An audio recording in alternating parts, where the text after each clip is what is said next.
federal government is still setting new standards. They're doing a good job. So one of the parts of the Department of Energy that's working well. So refrigerators got standards first in California in 1977.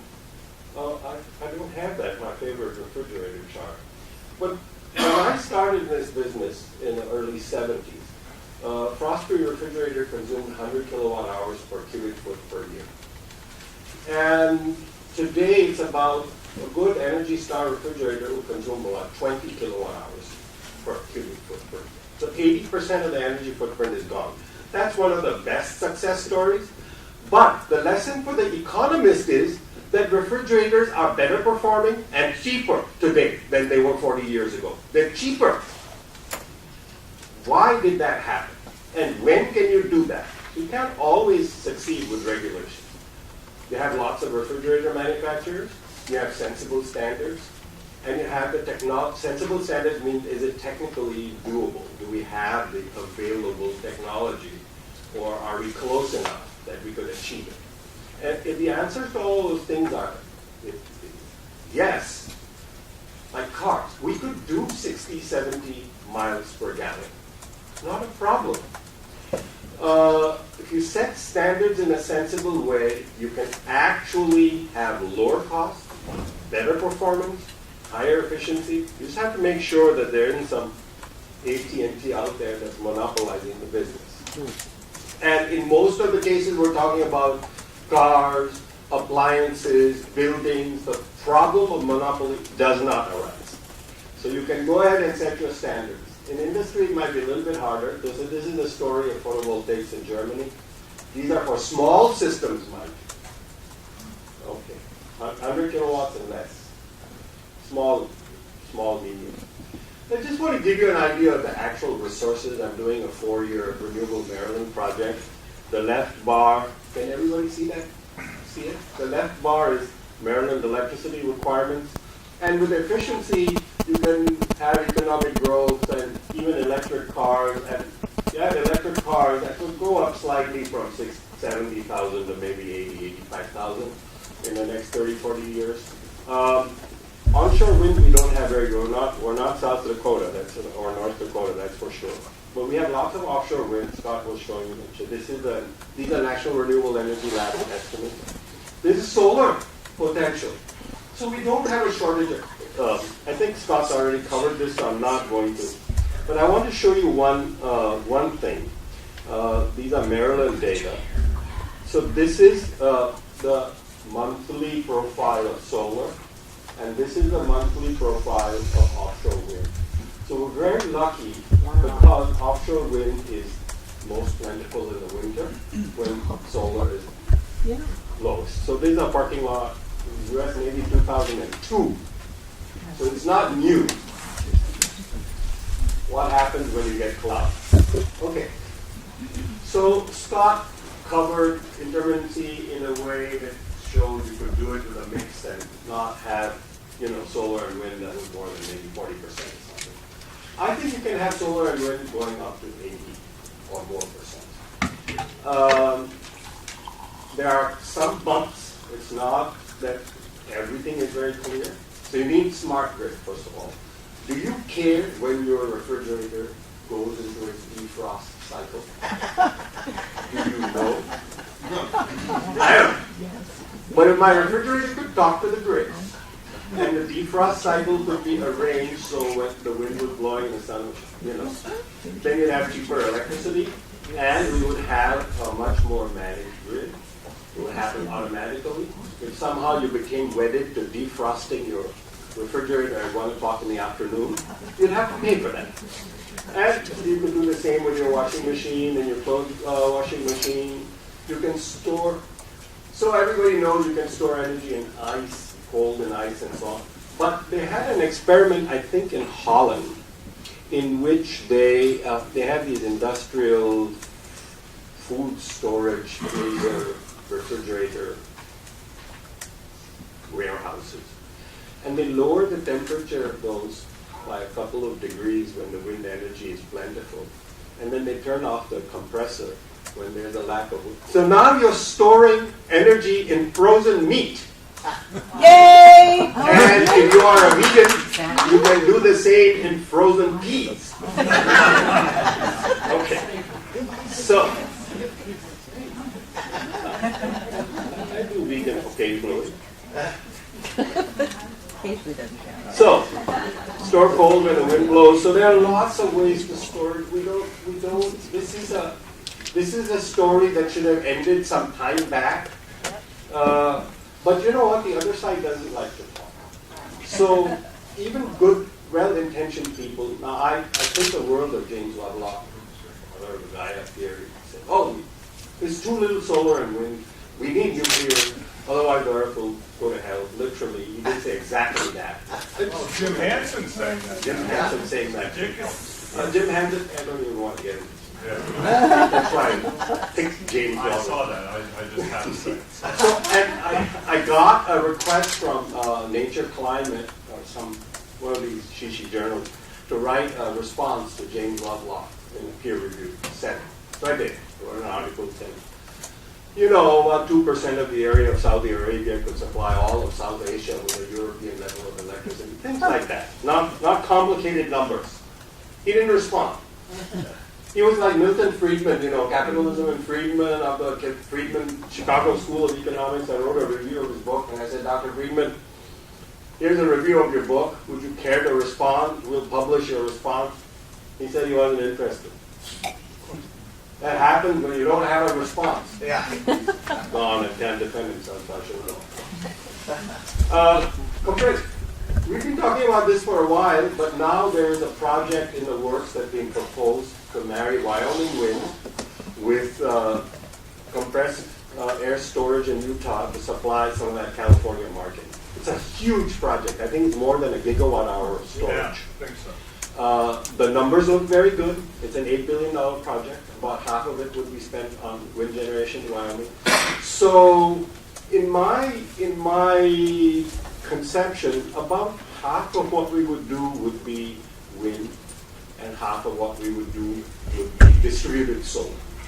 And generally, in every state, there are resources to do this. You know, I haven't looked at, I haven't studied every single state, but I think that's generally an okay assertion. So this is a commercial technology. It hasn't been married with wind. It has been married with coal and natural gas to do arbitrage with energy prices. But this can be done today. And people say, well, you know, there's not only two sites, Alabama and Germany. But we do compress natural gas storage in underground caverns all over the country. One of the benefits of getting rid of natural gas is you can use all those caverns for compressed air storage. Not only that, there are a lot of companies now that just use chambers. Right. Using compressed air and liquids. I work with them all the time. So when the wind's blowing at night, you don't need the electricity. Right. You compress the air or the liquid, and then it runs the turbine when the wind turbine stops. It's really wonderful. It's a substitute for a battery. Large scale. Or a cavern. So this is my favorite nuclear reactor system. Actually, this molten salt storage came out of Alvin Weinberg's shop in Oak Ridge for the thorium reactor, which all of you may have heard about. This is Ice Energy. I got in touch with these people when I was writing Carbon-Free Nuclear Free, and they were still just a research and development company. They have now become very big. I still have their phone number in my phone. But they used to respond to my phone calls, and they were wonderful and provided me with lots of data. Among them was this. This is a Sacramento house. The yellow line is an old-style Sacramento house, not efficient. The light blue line is a Sacramento house made efficient with some solar. But you can still see you've got a peak load problem because your peak occurs in the early evening, typically in the solar generation peaks earlier in the day. The heavy blue line is a computer simulation of what happens if you store energy in ice and then level the load. Your peak problem disappears. So this is your midlife crisis, and most of you are past. Suddenly. Still alive, we have a past. But young people can look forward to this. But no, the story of this is these are the batteries that are also in the new Tesla, and so here's a energy prognostication that you won't hear very often. So what to worry about? So this, we know how to do this. We can do this at reasonable cost.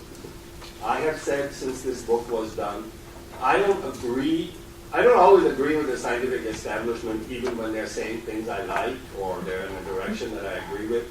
So IPCC, national academies, all the powers that be say, it'll cost you 2% of GDP to go to renewables. I say, they haven't done the numbers right.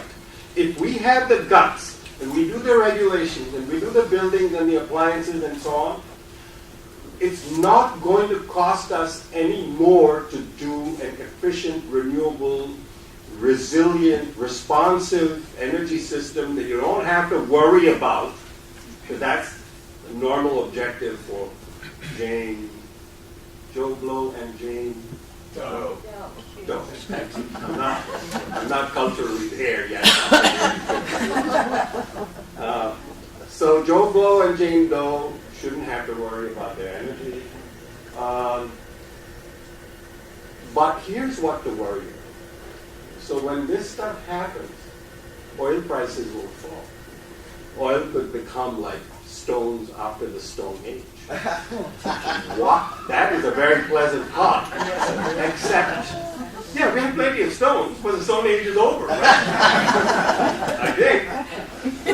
Sometimes you don't know culturally. But For most of us, right? For most of us.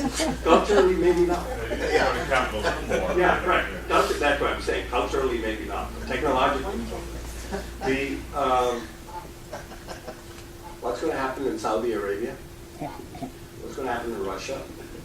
What's going to happen in a lot of places that have a very sensitive politics that depend on oil revenues? We're not worrying about the right problem. Peak oil is the wrong problem to worry about. Okay?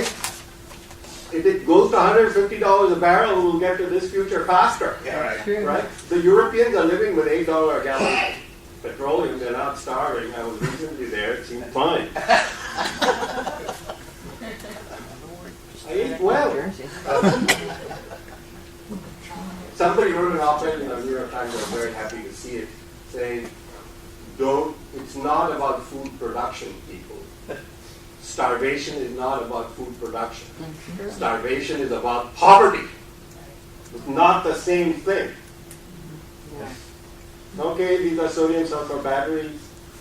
Japanese technology slowly coming here. This is about twice as expensive as it should be to make everything work.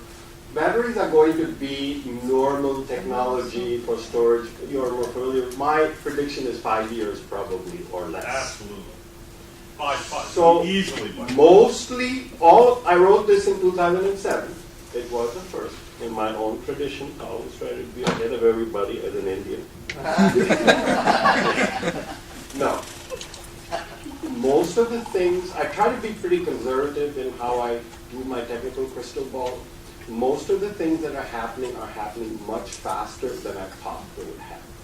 So today, I think, and I have recommended to the Sierra Club National, and Sue knows this, that we should set a goal of 100% carbon-free electricity and probably 2/3 nuclear-free. Allow the reactors to die when they are currently scheduled to die, and we'd be 2/3 nuclear-free or 3/4 nuclear-free by 2040. I don't remember the exact number.